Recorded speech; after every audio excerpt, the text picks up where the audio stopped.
For those of you who watch our show, you will know that the Karen in the Western Cape gets really annoyed with us because we call her Karen in the Western Cape. Well, you see, the ANC have actually got one better. According to the ANC, Karen in the Western Cape is no longer Karen, but she's a witch. You heard me correct, a witch. That's correct. Fikile Mbalula, Mr. Fix for Call, has said that the Western Cape is led by witches. I mean, which is very weird because I don't hear about any Muti killings over there. I mean, there's a guy in the Northwest where the ANC ruled, by the way. They'd woke up without any hands the other day because the witch doctor needed some Muti. Like, that's a proper witch. They burn people for witchcraft in Mpumalanga and Limpopo, where the ANC rule as well. But in the Western Cape, I don't see much of that. So, yeah, maybe Fikile's been drunk and doesn't know the difference between West and North. Yeah, I think that there is a high probability of Fikile Mbalula being drunk because, according to him, the ANC, and I quote, is resolute in that they will win the Western Cape, which is really ironic, Ramon, because the polls have just come out and it shows that the ANC in the Western Cape is like 19% of the vote, mate. Like, they have collapsed beyond collapse. There is no ANC in the Western Cape. But according to Mr. Fickforkall, they're going to win the Western Cape. Now, I know people have to say that, right? It's an election season and people have to say, well, we're going to win. We're going to be the majority party. That's a given.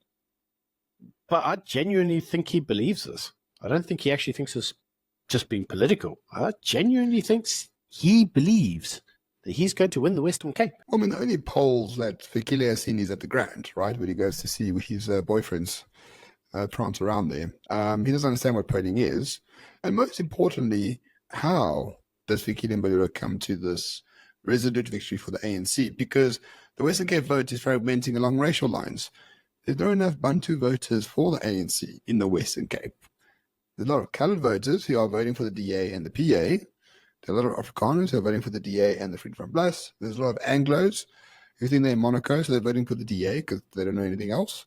There's no one voting for the ANC, mate. Like, just because you import half of Eastern Cape into the Western Cape, those fuckers still aren't going to vote for you, which shows in the data that says the ANC is at under 20%, down from 28% last time round. Really goes to show when the ANC is in opposition, they have no idea what to do. They don't know how politics works when they don't have power. No, they don't, because news out as well is that the ANC says that basically the reason South Africa is having a shit show in this economy is because of COVID-19. But according to the DA, this is lies. The idea that there's a global crisis which affects the South African economy, according to the DA, is quote unquote a myth. And I would tend to agree with that, Ramon, because if you actually look at a lot of the economies after COVID, a lot of them have actually had record improvements. They've had record growth, far more than they've had in the past. I mean, granted, growth is like 2% as opposed to 1%. It's not exactly massive. But they are seeing stock market rallies, they are seeing currency inflations, and they are actually seeing degrees of positiveness in their countries. Japan's a good example. It's an economy that's starting to move forward after decades, basically, of stagnation. But South Africa isn't moving forwards. Our economy is moving backwards. But it's nice for the ANC to constantly use, should we say, the old rhetoric of the past, right? It's apartheid, it's COVID, it's never the ANC. And to that degree, it does seem like the ANC lives in a degree of like bullshitness. There's just something not quite right there. Would you tend to agree? Yeah, very much so. I'd like to use the example of India. So India, famously was colonized by the British with 25,000 soldiers, colonized the entire place. When the British left, the Gandhi family came in and fucked everything up, very much like the ANC. When the Gandhi family were finally evicted from power, India really got real economic growth. So India has 1.5 billion people, was colonized by the British just like us, is a democracy just like us, but somehow they are having like 8% growth.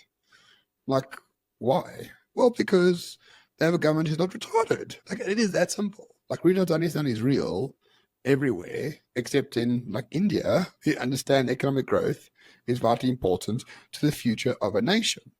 So, yeah, I mean, the ANC, they like to blame everyone else but themselves, which reminds me a lot of my 2-year-old child. She also blames everything else. She blames the Easter Bunny, the attack helicopters, Santa Claus, fairies, goblins, except for herself when she makes a wee in the middle of the lounge. Treat the ANC very much the same way, I'm afraid. Yes, and this is also on the back of what Oxford School of Economics has noted. And Oxford School of Economics did an actual assessment of the ANC's current manifesto. And I quote, it's more of the same. Because you see, in the ANC's mind, they seem to think if we just keep doing what we always did, then somehow the results next time will be different. And according to Fikile and Balula, they are very resolute. They are very sure that by just doing what they've always done, they're going to retain power. And the economy is going to grow. And they're going to expropriate land. And it's going to be Wakanda forever. And then they're going to have NHR. And there's going to be this communist utopia. And it's just going to be brilliant, Ramon. And at some point in time, they can run the Watis into the ocean. And then it will just be a black paradise, right? This is all in the realm of fanciful. So to come back to your original question, which is Fikile and Balula drunk? I think we can safely say most likely. And retarded, though. I mean, let's keep the caveats out of there. If you want to see a real emerging market that's doing really well in Africa, all you have to look at is Zambia, Kenya, Angola, Namibia, basically everywhere except South Africa. Bloody hell, even Zimbabwe is growing. Record exports of crops last year. I mean, Zimbabwe is doing better than us in that regard. It's just unbelievable. We used to have a space program. Now we don't have electricity. 30 years of democratic rule. There you go.